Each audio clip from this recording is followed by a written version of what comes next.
Hey, I'm John Green, and this is Crash Course Big History, where today we're going to be talking about the Captain America movies. John, that's not what we're talking about today.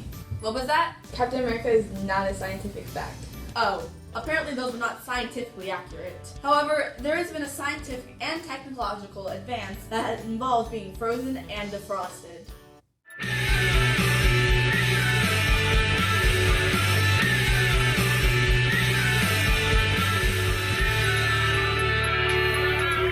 Cryogenics. Mr. Green, what are cryogenics? Well, you see, younger me, cryogenics is the process of freezing a human body in hopes to one day find the cure to the cause of death, which happens to be right now. The whole case for cryogenics is that it's a visionary concept that holds promise of a second chance at life, with renewed health, vitality, and youth, which is all according to the Cryogenics Institute website. Now, let's go to the thought bubble. Cryogenics has brought along a new threshold in big history. The ingredients include new technology, willing participants, and an advancement of collective learning. The Goldilocks conditions include scientific development and the cure to cancer. The new complexity it brings are the cure to death by disease and preservation of life. It all started back way in 1962 when some crazy dude thought, hey, what if you could live forever? So he did some research and then boom, the Cryogenics Institute was born. Well, it didn't exactly happen like that. The founder of the Cryogenics Institute, Robert C.W. Pinger, was in the hospital for battle wounds when he discovered research into cryogenics was being done by a French biologist, Jean Rostand. He then wrote a book called The Penultimate Trump, which basically followed someone who successfully lived through cryopreservation. And somehow that book became a reality. It's a miracle. Yes, it is amazing. However, miracles are not scientifically sound. Back in the early 2000s, the Cryogenics Institute became one of the world's leading non-profit cryogenics organizations. CI was able to bring the state-of-the-art cryogenic suspensions to the public at affordable prices. So much so that a 14-year-old girl decided to invest in it. A British teenage girl died in 2016 of a rare cancer that could not be cured. Before she had died, she had written a letter to a judge to win the rights to be cryogenically frozen. I have been asked to explain why I want this unusual thing done. I'm only 14 years old and I don't want to die, but I know I am going to. I think being cryopreserved gives me a chance to be cured and woken up, even in hundreds of years' time. She won the rights to be cryopreserved. That 14-year-old girl is soon to be woken up, as the cure to her disease was found back in 2085.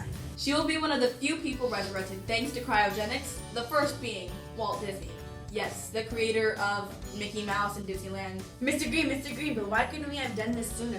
What is the appeal of being brought back to life? What if a person doesn't remember their life before being cryopreserved for 100 years? Aw, younger me. Well, the reason for not being able to resurrect those who were cryopreserved until now is because the cures to those diseases were not found until 2085, which was merely 50 years ago. And you would have to imagine that these cures would have to be tested, and we would have to take some time to find the technology in order to actually bring people back to life. And this all happened in 2100, which is all a hop, skip, and jump away from 2085. Now on to the memory thing. There has been no information released yet on whether or not memory has been retained, but we can hope for the best. Hey, Stan, you think if I die right now, I could see if they can bring me back in like 100 years? I could teach real life history because, you know, I've lived through the past how many years? No, don't be an idiot. With your genes, you have a great chance of living a long time. I mean, how much longer do you want to live? You're 158 years old. Right. Well, at least I still look young and also very feminine. Also, if you don't need the resources, why take them? Right. Well then, to cryogenics. To cryogenics! To cryogenics! To cryogenics. I'm John Green, and this has been Crash Course Big History. We'll see you next time. Ooh.